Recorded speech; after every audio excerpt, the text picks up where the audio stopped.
Soya చంక్తో pakoda. దాన్ని ఏం చేశానంటే ఫస్ట్ హాట్ వాటర్లో బాయిల్ చేసి ఒక 2 minutes బాయిల్ చేసి దాంట్లో ఉన్న వాటర్ తీసేసి ఒక 1.5 కార్న్ఫ్లోర్ 1.5 స్పూన్ శనగపిండి వేసి కొద్దిగా సాల్ట్ వేసి ఇలా కలిపి పెట్టుకున్నాను.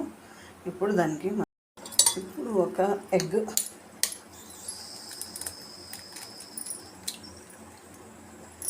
వేసేసి కలిపేసి ఒక 5 minutes వదిలేసి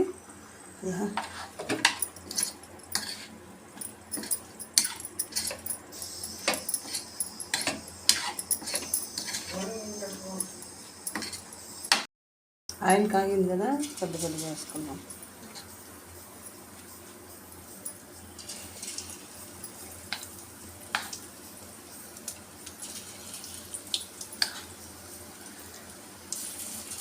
సోయా చంక్ పకోడా. దీనిలో కూర కూడా వేసుకోవచ్చు, మునగాకుంటే కూడా. కలర్ వేయకుండా చేస్తున్నాను.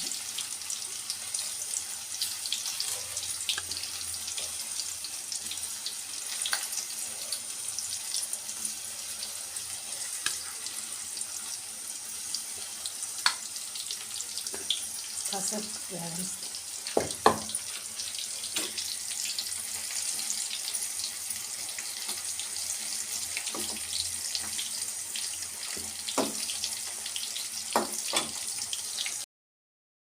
సోయా పకోడా రెడీ అయిపోయింది. తిందాం వేడివేడిగా.